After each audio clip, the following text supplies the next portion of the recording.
देवी प्रपन्नारतिहरे प्रसीद प्रसीद मातर जगतोऽखिलस्य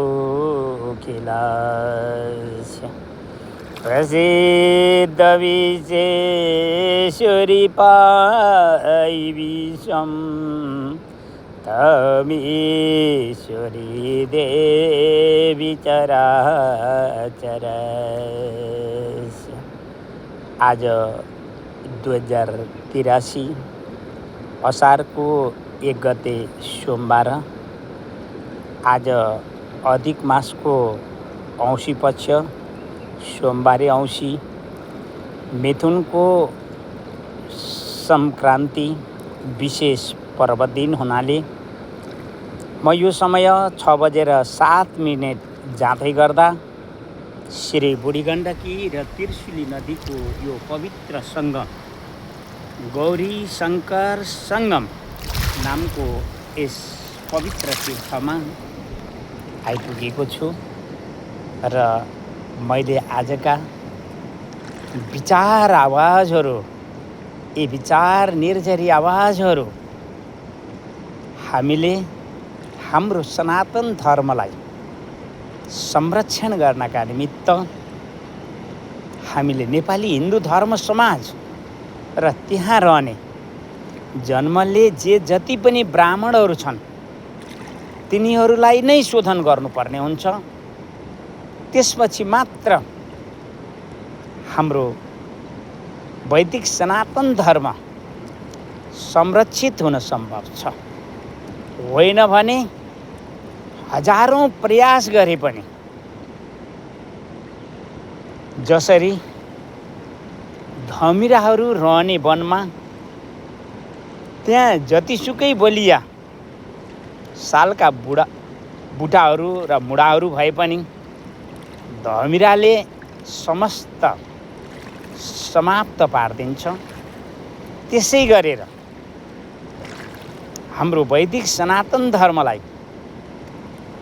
तपाईले अत्यन्त सूक्ष्म रूपले अध्ययन गर्नुभयो, मनन गर्नुभयो, विचार गर्नुभयो र खोजी गर्नुभयो भने राष्ट्रियता र वैदिक सनातनको धरातलमा उभिएर निष्पक्ष विचार गर्नुभयो भने हाम्रो वैदिक सनातन धर्मलाई जति घातक नेपाली हिन्दू समाजबाट हुनेछ, जति घातक जन्मले ब्राह्मणहरूद्वारा हुँदैछ, त्यति अन्यहरूबाट हुन सक्दैन।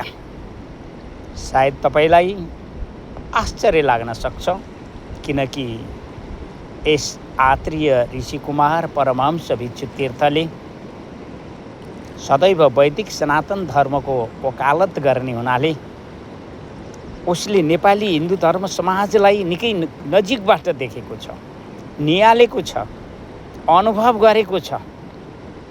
त्यसै कारणले उसले यो भीष्म प्रतिज्ञा र सङ्कल्प पनि लिएको छ कि गोर्खा राज्य नेपालको संरक्षण, हित र समुन्नति विकासको लागि हामीले हाम्रो नेपाली हिन्दू धर्म समाजलाई नै शोधन गर्नुपर्छ। हिजो जुन शून्य अवस्थामा रहेका अन्य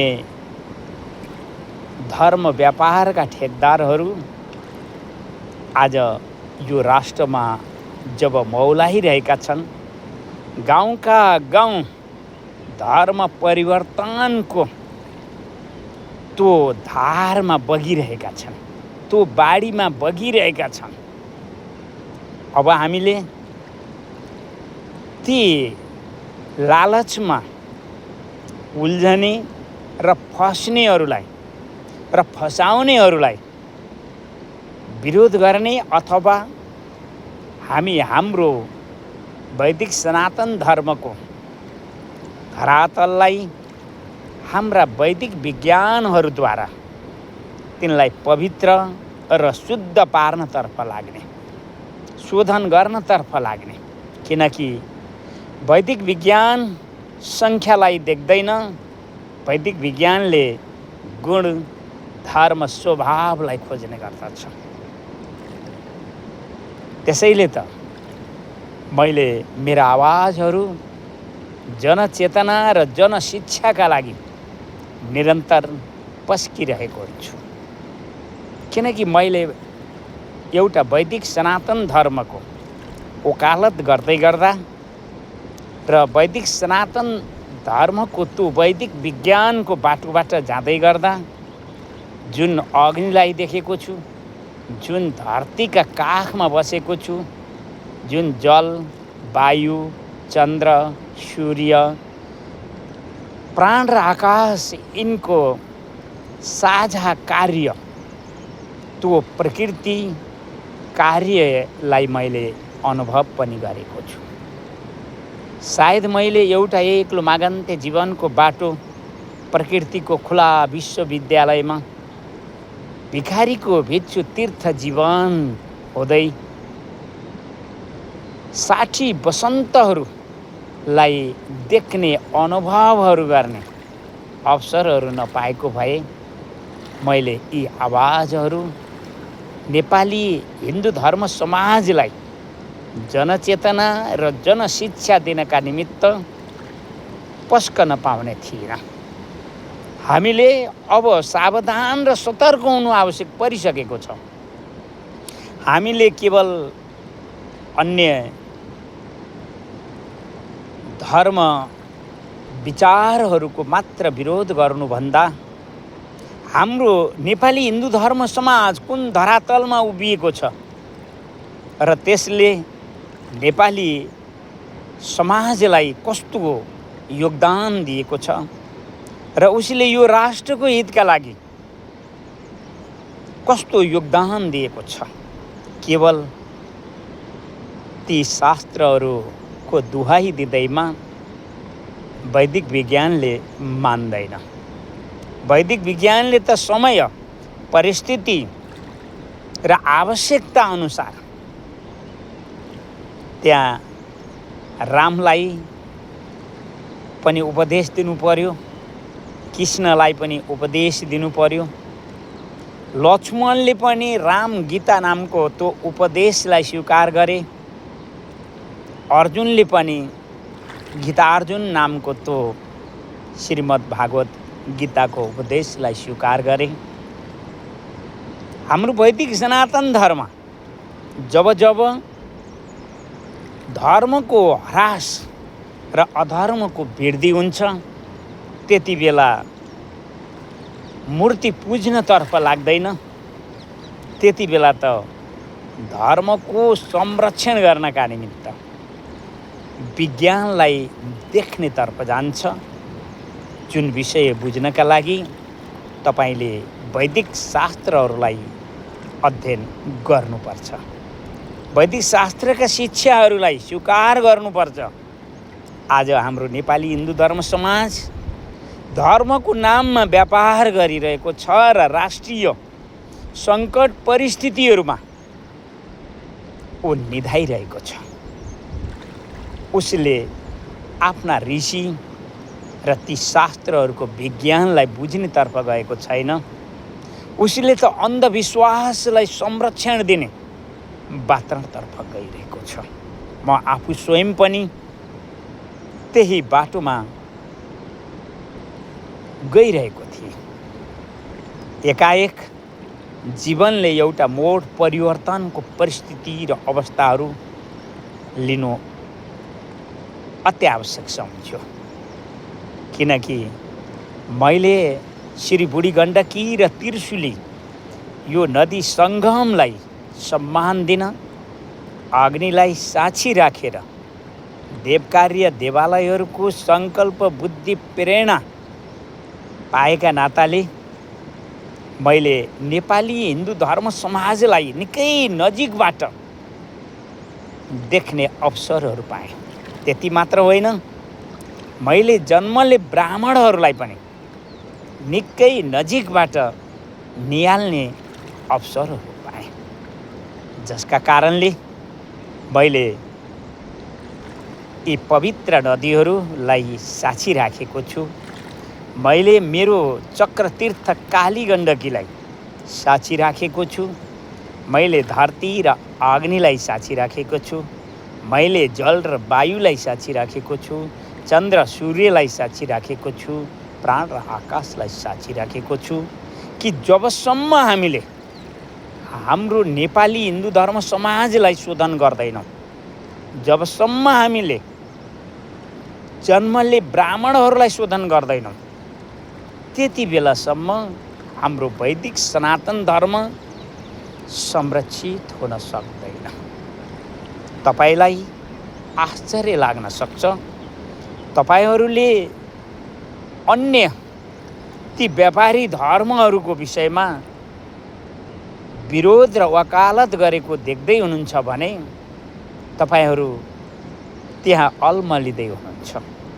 तपाईको घरभित्रको जुन परिस्थिति छ त्यो परिस्थितिलाई बुझ्नुहोस्। एकातर्फ हाम्रो गोर्खा राज्य नेपाल एउटा वेदको उर्वर भूमि र वैदिक सनातन धर्मको मूल थलो हो।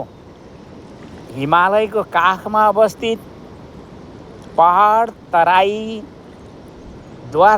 सुसज्जित यो प्रकृतिको अत्यन्त सुन्दर, जसको शिरमा सेतो मलमलको हिउँको च्यादर हो, जसको ती पहाडहरूमा गुराँस, डाँफे, मोनाल अनि ती हिम नदीहरू सलबलाइरहेको अत्यन्त सुन्दर प्रकृतिको चोली हो र जसका साडी हरियो पहेँलो अत्यन्त सुनौलो रङको हो।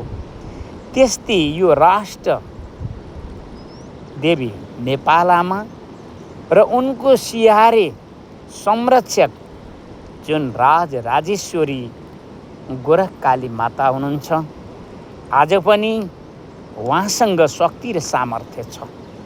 आजको कमी र अभाव भनेको हामी माता गोरखकालीलाई उपासना गरेर राष्ट्रको हितका लागि, वैदिक सनातन धर्मको संरक्षणका लागि योग्य पात्र हुन सकेनौँ। त्यसै कारणले हामी यो राष्ट्रलाई एउटा सङ्कटतर्फ धकेलिरहेका छौँ। हाम्रो सनातन धर्मलाई सङ्कटतर्फ धकेलिरहेका छौँ। हामीले धार्मिक व्यापार र धार्मिक द्वन्द्वको बाटोमा उभिएका छौँ। सत्यलाई भुलेका छौँ, धर्मलाई कुल्चेका छौँ। धर्म तो होइन कि जड मात्र धर्मको गुण होइन। धर्म जड र चेतनको सम्बन्धलाई नित्य स्वरूपमा बुझ्नुको नाम धर्म हो। त्यो विवेकको नाम धर्म हो। धर्म गुण हो, धर्म स्वभाव हो। र वैदिक सनातन धर्मको आधार वर्णाश्रम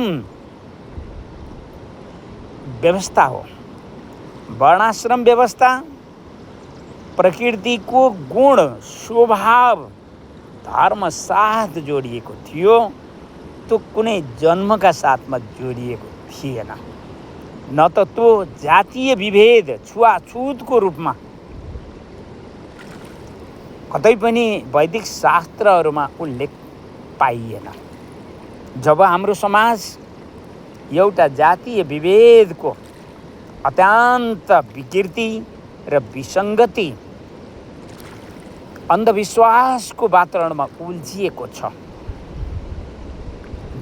जसले हिन्दू धर्मको ठेक्का लिएका गुरुजनहरू छन्, उनीहरू धार्मिक व्यापारतर्फ गइरहेका छन् र अन्धविश्वासलाई संरक्षण गर्नतर्फ गइरहेका छन्।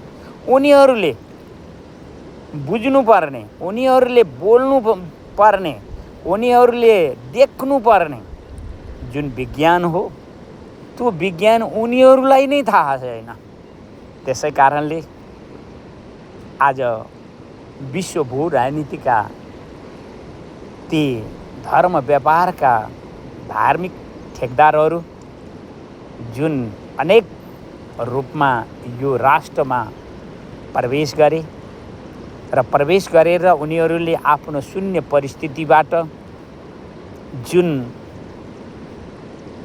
बहुमत ल्याउनका निमित्त प्रयासहरू गरिरहेका छन् र वैदेशिक सहयोगहरूलाई उनीहरूले यो राष्ट्रका जुन धार्मिक दृष्टिले उपेक्षित अनादरकृत र आफ्नै चरित्र व्यवहारले अत्यन्त गरिबीतर्फ धकेलिएकाहरू स्वर र लहीमा धर्मान्तरणको जुन राष्ट्रिय स्थिति छ त्यसलाई सबैले नबुझ्नु त्यो कुनै दोष भएन।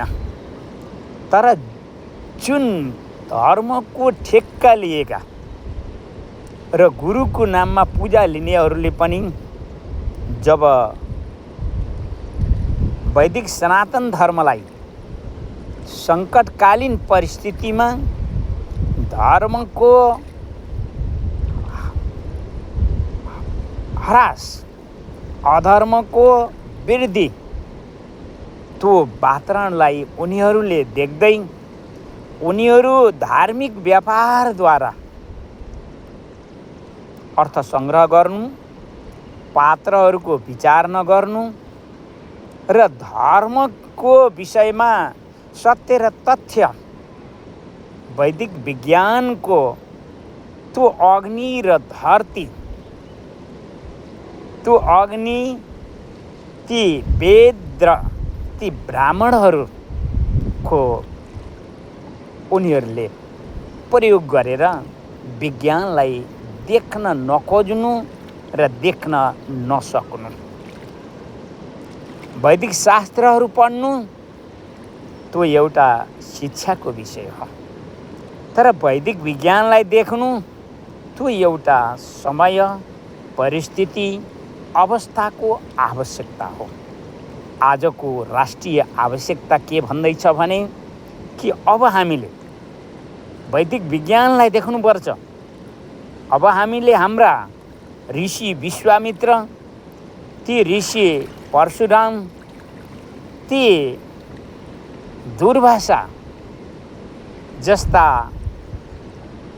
ऋषिहरूका जुन चरित्रहरू हामीले आजसम्म गाउँदै आएका थियौँ र धार्मिक व्यापार गर्नेहरूले तिनै वैदिक शास्त्रहरूलाई बाजा गाजा ताम धामका साथमा जुन धार्मिक व्यापार गर्दैछन् तपाईहरूले अझै बुझ्नु भएको छैन। नेपाली जनसमाजले अझै बुझेको छैन। त्यसैले जनचेतना र जनशिक्षा दिनका निमित्त यी आवाजहरू श्री बुढी गण्डकी र त्रिशुली नदीको यो सङ्गमलाई सुनाइएको छ। तपाईँलाई लाग्ला कि मैले वैदिक सनातन धर्मको वकालत गर्दै गर्दा नेपाली हिन्दू धर्म समाज र जन्मले ब्राह्मणहरूलाई शोधन गर्नुपर्ने भीष्म प्रतिज्ञा र सङ्कल्पहरू किन लिनु परेको थियो त्यो त यिनै पवित्र नदीहरूलाई थाहा छ, यिनै चन्द्र सूर्यलाई थाहा छ, यिनै जलवायु धरती र आकाशलाई थाहा छ। र यी आवाजहरू जनचेतना दिँदै नेपाली हिन्दूहरूलाई सचेत पार्नका निमित्त हामीले यी आवाजहरू पस्किरहेका छौँ। हामी समयमा सचेत हुन सकेनौँ भने र हामीले पनि विश्व भू राजनीतिको धार्मिक व्यापारको मैदानमा हाम्रा प्राचीन वैदिक शास्त्रहरूलाई धार्मिक व्यापार गरेर केवल ती आश्रम, ती मन्दिरहरू, तिनैका लागि हामी जुन वातावरणतर्फ उभिन गइरहेका छौँ, एक दिन त्यस्तो परिस्थिति आउँदैछ कि यो राष्ट्रको व्यथितिको बहुदलीय राजनीति र त्यसको दलीय भागबण्डाले जुन प्रकारले यो राष्ट्र अत्यन्त सङ्कटतर्फ गयो र हामीले यो राष्ट्रको सङ्कटलाई निरन्तर देखि पनि रहेका छौँ र अनुभव पनि गरिरहेका छौँ। अब हामीले अग्निलाई स्तुति गरेर, आह्वान गरेर ती अग्निका सिद्धिहरूलाई प्राप्त गर्नुपर्छ। त्यसका लागि मैले यी आवाजहरू बोल्दै गर्दा म तो नस्ल विज्ञानमा पुग्नुपर्ने हुन्छ, जुन एउटा आत्रीय उपाध्य ब्राह्मण नस्लको नाताले मैले यी आवाजहरू नेपाली समाजमा जसले यो राष्ट्रलाई हित र संरक्षण गर्न खोज्दैछन् उनीहरूले सर्वप्रथम नेपाली हिन्दू धर्म समाजलाई शास्त्रीय आडमा उभिएर शोधन गरून् र ती जन्मले ब्राह्मणहरूलाई पनि वैदिक शास्त्रको आडमा उभिएर शोधन गरून्। होइन भने विश्व भू राजनीतिको जुन प्रकारको बाढी र धारहरू बगिरहेको छ, यहाँको बहुदलीय राज्य शासनका ती दलीय ठेकदारहरूद्वारा एक दिन त्यस्तो परिस्थिति आउनेछ कि यो राष्ट्र एउटा गृहयुद्धको भोमरीमा चपेटामा पर्नेछ। त्यति बेला तपाईँले इतिहासलाई स्मरण गर्नुभयो भने आजको म्यानमार अथवा त्यो ब्रह्मा नामको राष्ट्र र त्यहाँको जुन आन्तरिक युद्ध र ती बर्मेलीहरू जुन भारतीय शरणार्थी बनेका थिए, सेम त्यही परिस्थिति तपाईँको आजको राष्ट्रिय परिस्थितिले निम्ताउँदैछ।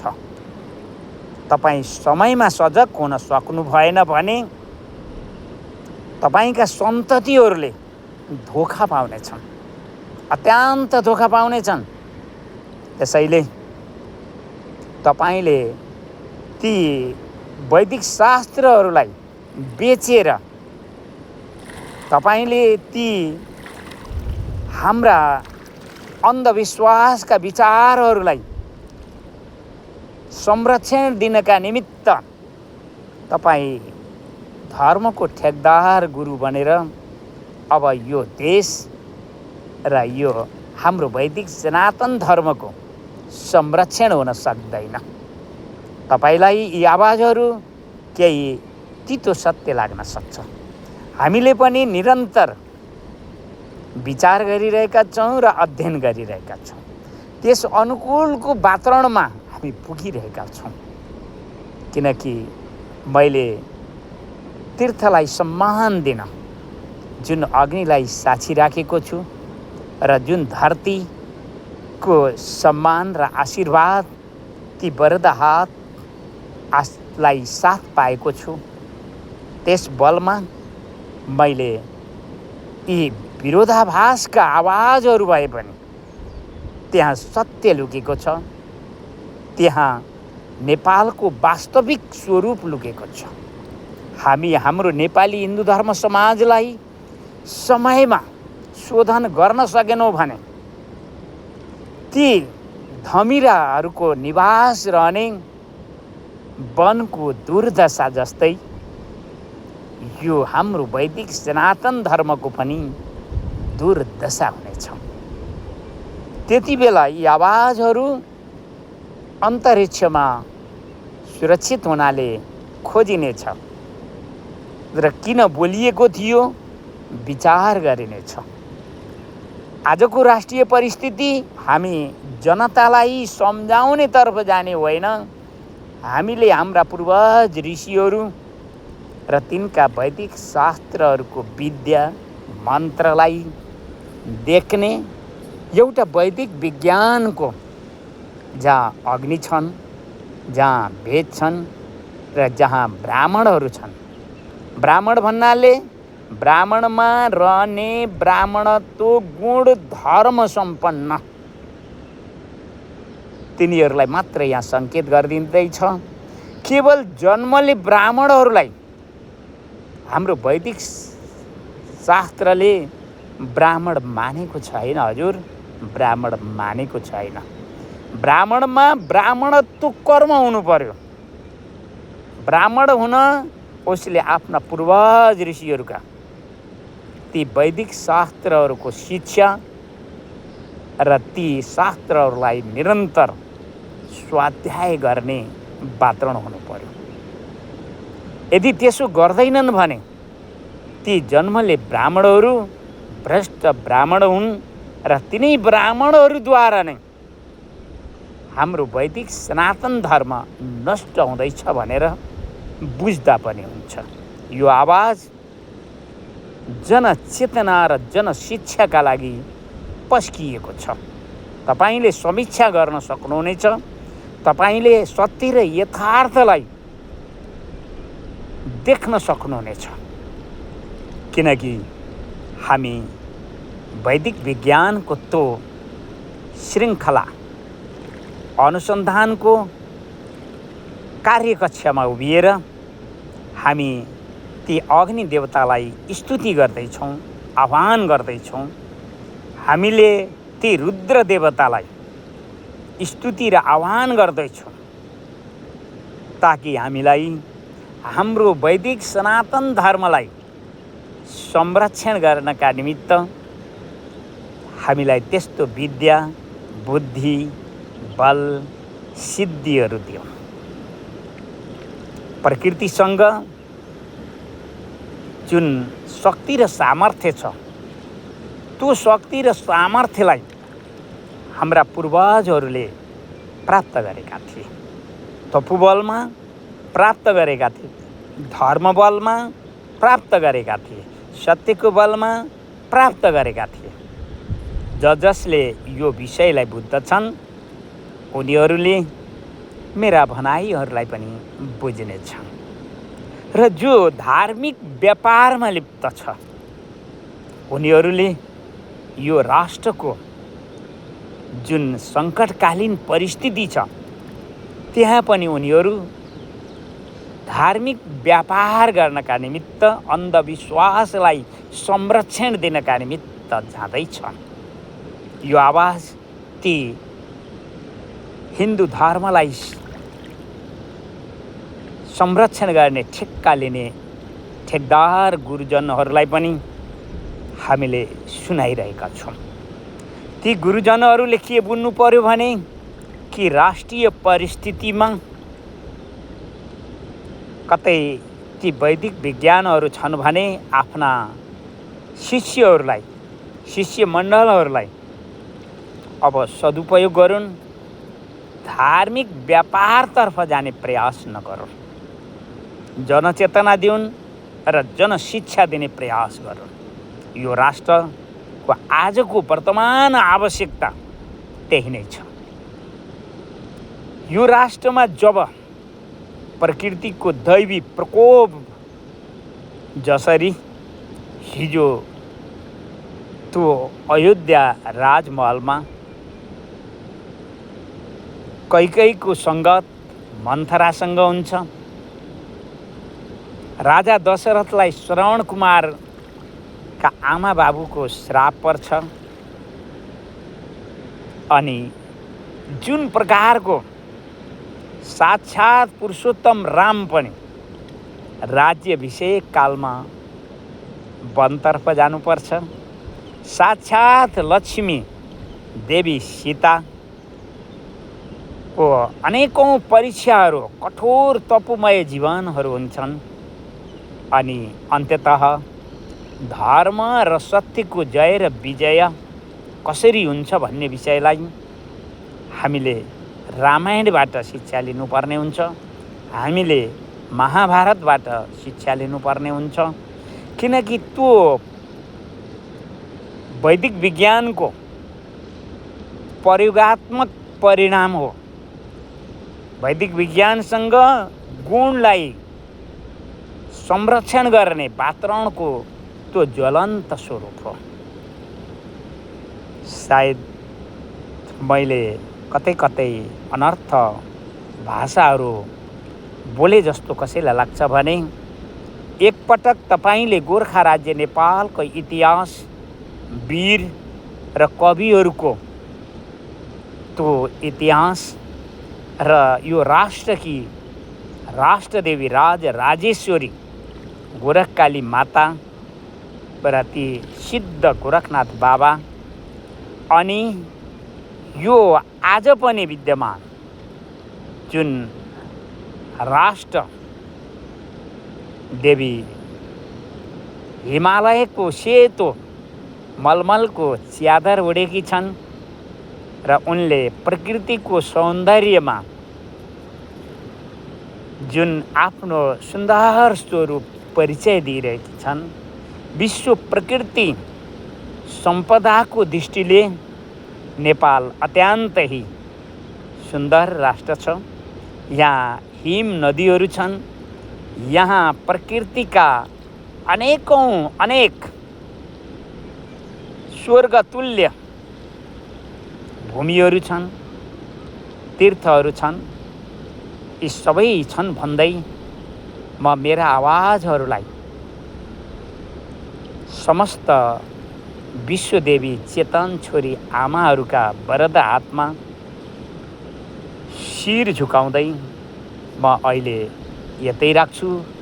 देवी प्रपन्नार्ति हरे प्रसीद प्रसीद मातर जगतोऽखिलस्य